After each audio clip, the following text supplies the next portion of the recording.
Hello guys and welcome back to अपना college. This is the web development course और आज के इस वीडियो में हम यार कुछ एक्सरसाइज करने वाले हैं ऑब्जेक्ट्स की। तो पिछले वीडियो में मैंने आपको बताया था ऑब्जेक्ट्स को यूज़ करके, और हमने कुछ प्री डिफाइंड ऑब्जेक्ट्स भी देखे थे, है ना। तो इस वीडियो में मैं आपको कुछ एक्सरसाइज दूंगा जो कि आपको मेरे साथ साथ करनी है। तो चलिए शुरू करते हैं, ठीक है। तो सबसे पहली चीज़ यहाँ पे मैं आपको बोल रहा हूँ, एक ऑब्जेक्ट बनाना है आपको, जिसमें क्या होने वाला है। तो एक जैसे कि मान लो हमारी एक ई कॉमर्स की वेबसाइट है ना, तो उसमें बहुत सारे प्रोडक्ट्स होते हैं, है ना। तो आपको एक ऑब्जेक्ट बनाना है प्रोडक्ट का, ठीक है। तो उसके अंदर क्या क्या मेंबर्स होंगे, मतलब क्या क्या प्रॉपर्टीज़ और मेथड्स होंगे, वो मैं आपको बता देता हूँ। तो सबसे पहली प्रॉपर्टी होने वाली है आइटम नेम, जिसमें आपका आइटम का नाम होगा। उसके बाद में आप प्राइस बताइएगा उसकी क्या हम रखेंगे, और फिर हम डिस्काउंट कितना होगा वो लिखेंगे, और उसके बाद में हम प्रोडक्ट का जो कोड होगा वो लिखेंगे, ठीक है। तो यहाँ पे मैं लिख रहा हूँ आइटम कोड। तो एक मिनट पॉज कीजिए वीडियो और खुद से ट्राई कीजिए इस ऑब्जेक्ट को बनाने का, फिर हम साथ में इसे बनाते हैं, ठीक है। तो आई होप आपने ट्राई किया होगा। अब फटाफट से चलते हैं और ऑब्जेक्ट एक बार बना के देख लेते हैं। तो मैंने यहाँ पे एक वेरिएबल बनाया, लेट प्रोडक्ट, या फिर हम कांस्टेंट ले लेते हैं, है ना। और उसके बाद में हम इसके अंदर इस ऑब्जेक्ट को डिफाइन कर लेते हैं। तो सबसे पहले हमारा आइटम नेम हो गया, तो यहाँ पे मैंने लिखा फ्लावर, और उसके बाद में हम लिखेंगे प्राइस, और यहाँ पे मैंने लिखा 50। तो हमने लिखा 50 रुपीज़ इसकी प्राइस, और यहाँ पे हम कॉमा से इसको सेपरेट कर लेते हैं। उसके बाद में हम डिस्काउंट लेने वाले हैं, तो मान लो हमारा 20% का इसमें डिस्काउंट है, ठीक है। और ये हम नंबर में लिखेंगे, और प्राइस को भी हम यार नंबर में लिखेंगे, ठीक है, स्ट्रिंग में नहीं। और उसके बाद में हमारा लास्ट चीज़ है वो है प्रोडक्ट कोड, या फिर आइटम कोड, ठीक है। और इसको मैं यहाँ पे लिख रहा हूँ F40, ठीक है। अब ये तो हमारा ऑब्जेक्ट जो है वो बन चुका है। आई होप यार आपने भी कुछ ऐसा सा ही सिमिलर बनाया होगा। अब आपको क्या करना है, आपको यार इसके बाद में सेम चीज़ फैक्ट्री फंक्शन और कंस्ट्रक्टर फंक्शंस को यूज़ करके बनाना है। तो फिर से यार पॉज करके इसी ऑब्जेक्ट को फैक्ट्री फंक्शंस और कंस्ट्रक्टर फंक्शन से बना के ट्राई कीजिए, है ना। अब आई होप आपने ट्राई किया होगा फैक्ट्री फंक्शन यूज़ करके ऑब्जेक्ट बनाने का। अब हम चलते हैं खुद से बना के ट्राई करते हैं, ठीक है। तो यहाँ पे मैंने फंक्शन लिखा, और उसके बाद में हमारा फैक्ट्री फंक्शन का नाम, तो यहाँ पे मैं लिख देता हूँ क्रिएट प्रोडक्ट। और इसके अंदर क्या क्या हम इनपुट देने वाले हैं, पैरामीटर्स, वो लिख देते हैं। तो यहाँ पे मैं लिख देता हूँ नेम, फिर प्राइस, और उसके बाद में डिस्काउंट, ठीक है। तो ये तीन चीज़ हम ले लेते हैं, और हाँ हमारा आइटम का कोड, ठीक है। और उसके बाद में हमको क्या करना होता है, हमको रिटर्न करनी होती है एक वैल्यू। तो यहाँ पे मैंने लिखा रिटर्न, और फिर हमारा ऑब्जेक्ट लिटरल, जो कि हम इसको रिटर्न करने वाले हैं, ठीक है। फिर आइटम नेम जो होगा उसके अंदर आएगा नेम, फिर जो प्राइस होगी उसमें सिंपली प्राइस, डिस्काउंट में डिस्काउंट, और आइटम कोड में आइटम कोड, है ना। तो ये हमारा कंस्ट्रक्टर फंक्शन जो है वो रेडी हो चुका है। अब इसको यूज़ करते हैं। तो हमने नया कांस्टेंट बनाया कॉन्स्ट, और इस बार नया आइटम लेते हैं। तो आइटम मैं ले रहा हूँ फुटबॉल, ठीक है। इज़ इक्वल टू हमारा जो फंक्शन है उसे हम कॉल करेंगे। तो यहाँ पे मैंने लिखा क्रिएट प्रोडक्ट, और नाम हमारा है फुटबॉल, और प्राइस इसकी हम देने वाले हैं 400, और डिस्काउंट हम इसमें रखते हैं 10, और आइटम का कोड रखते हैं हम F30, ठीक है। अब ये हमने सेव किया, तो यहाँ पे हमारा फुटबॉल जो है ऑब्जेक्ट वो बन चुका है। अब सिमिलरली यार कंस्ट्रक्टर फंक्शन से भी इसे बना के देख लेते हैं।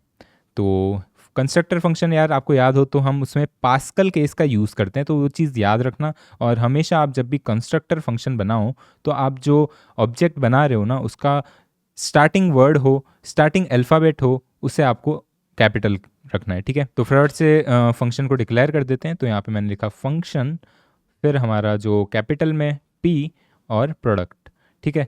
उसके बाद में हम क्या लेने वाले हैं, एक एक पैरामीटर ले लेते हैं। तो सिमिलर यहाँ पे जो हमने पैरामीटर लिए हैं उसी को हम इसके अंदर डाल देते हैं।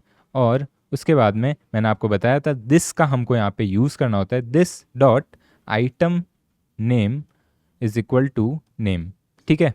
फिर आपको अगला पैरामीटर लेना है, तो उसको हम स्टोर करवाएंगे प्राइस में। तो यहाँ पे हमने लिखा price is equal to price, ठीक है। और similarly this dot discount is equal to discount, ठीक है। और लास्ट जो है हमारा आइटम कोड, उसको हमने आइटम कोड में स्टोर करवा लिया। तो ये हमारा बन गया एक कंस्ट्रक्टर फंक्शन। अब इससे भी हम एक नया प्रोडक्ट बनाएंगे, तो हम इसमें यूज़ करते हैं एक नया प्रोडक्ट जिसका नाम मैं ले रहा हूँ मोबाइल।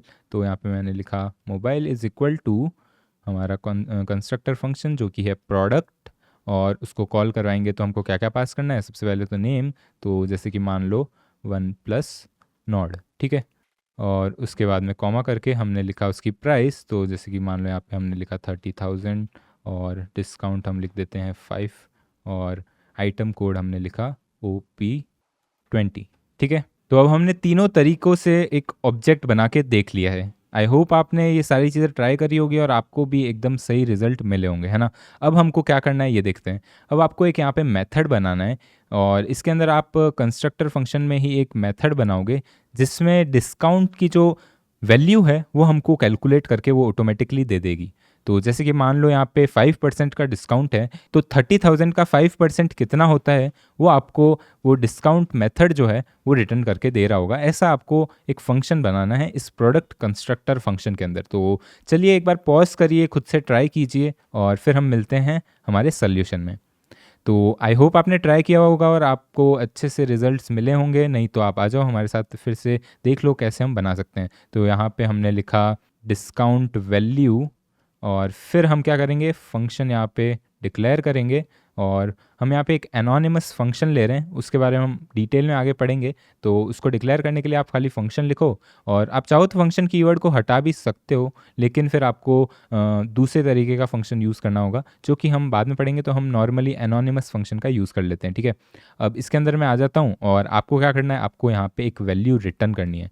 क्या रिटर्न करनी है, तो बेसिकली हमारा जो प्राइस है उसको आप मल्टीप्लाई करोगे डिस्काउंट से और डिवाइड करोगे 100 से, है ना। तो आपका जो डिस्काउंट वैल्यू है वो ऑटोमेटिकली निकल के आ जाएगा, ठीक है। तो चलिए चलते हैं कंसोल में और एक बार इसको यूज़ करके देख लेते हैं। तो यहाँ पे हमने लिखा मोबाइल, MOBILE, और जैसे ही मैं मोबाइल लिख रहा हूँ यहाँ पे अनडिफाइंड आ रहा है। क्यों? क्योंकि यार हमने छोटी सी मिस्टेक करी, यहाँ पे न्यू कीवर्ड का यूज़ नहीं किया है। तो जब भी आप कंस्ट्रक्टर फंक्शन बनाते हैं आपको याद रखना है आप न्यू कीवर्ड का साथ में यूज़ करें, तभी जाके वो जो ऑब्जेक्ट है वो डिक्लेयर होगा, ठीक है। तो अब फिर से हम इसे सेव करते हैं, और अब अगर मैं यहाँ पे मोबाइल लिखूँ तो आप देख सकते हो यार मोबाइल हमको यहाँ पे दिख रहा है। डॉट डिस्काउंट वैल्यू हमको लिखनी है, और इसको जैसे ही हम कॉल करेंगे तो यहाँ पे आपका डिस्काउंट जो है वो 1500 का बन रहा है, वो आपको दिख रहा है ना। तो ये एक छोटा सा एक्सरसाइज हमने करके देखा। आई होप आपको चीज़ें समझ में आई होगी, और बस समझ में आई है तो लाइक कीजिए, शेयर कीजिए इस वीडियो को अपने दोस्तों के साथ जो कि वेब डेवलपमेंट सीखना चाहते हैं। और मैं मिलूंगा आपसे अगले वीडियो में, तब तक के लिए सी या, have a great day, and I will surely catch you guys in the next one.